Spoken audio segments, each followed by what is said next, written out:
You know, when we hear the word Montessori, we usually think about the kids, right? But what if I told you that the biggest change, the most incredible transformation, actually happens to the teacher?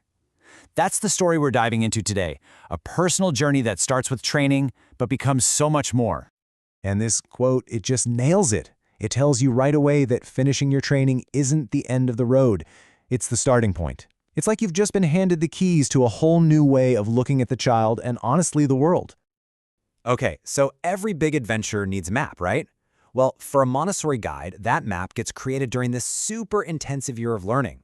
It really is the foundation for absolutely everything that comes next.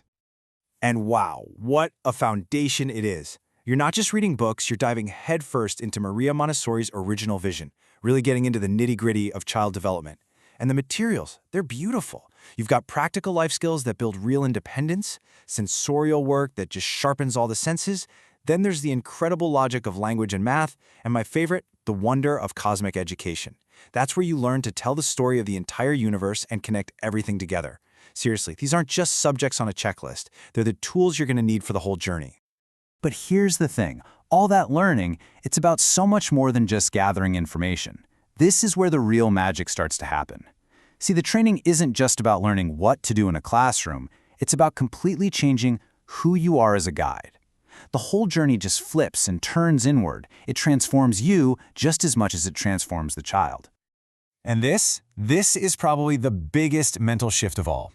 The natural instinct for so many of us is to direct, to control, to be in charge.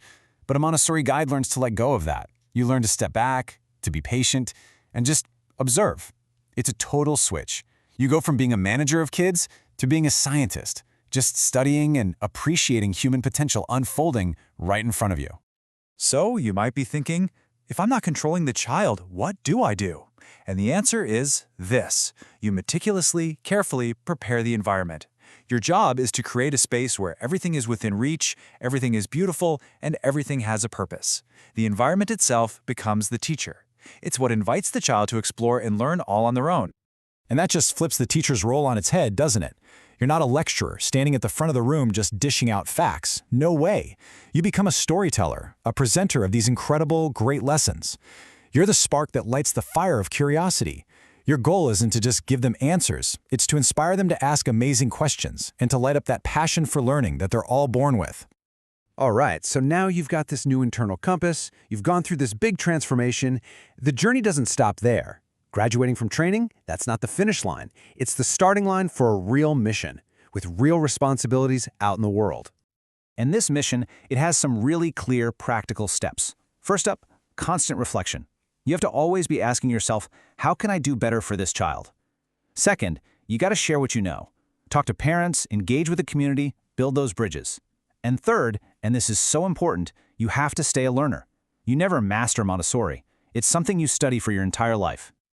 Now, let's be real. This path is not always a walk in the park. There are some serious challenges. You've got the pressure of standardized testing, which can feel like it goes against everything you believe. And it's easy to feel isolated sometimes. But then, you look at the other side. The opportunities are huge. You get to build these amazing, supportive communities with other guides. And the big one? You have this incredible chance to help shape the next generation, to build a foundation of respect and peace. That's powerful stuff. And all of this, it brings us to the ultimate why. Why go through all this? Because this journey, this whole transformation, it's not really about making prettier classrooms. It's about aiming for something so much bigger. Which brings us to probably the most important question we can ask. After all that intense training, all that personal growth, all that hard work, what's it all for? What's the big idea? What's the grand vision that keeps this whole thing going? And here's the answer. This single idea from Maria Montessori is the absolute heart of it all. The child is both a hope and a promise for mankind. Wow. When you really think about that, it changes everything about what it means to be a teacher. You're not just teaching reading and writing. You are literally nurturing the hope for the future of all of us. And that, right there, is the biggest takeaway. When you start to see it that way, you realize Montessori isn't just another way to run a school. It's a movement. It's a peace movement. It's a movement to unlock human potential. Every single little thing you do, every lesson, every quiet observation, it's a small step towards building a better world. So yeah, the formal training might have a graduation day, but the real work, that never ends. The journey just keeps going. It happens in every classroom, with every single child, every single day. For the Montessori Guide, that inner transformation is permanent. And that journey, the one towards a better world, that's the one that truly lasts a lifetime.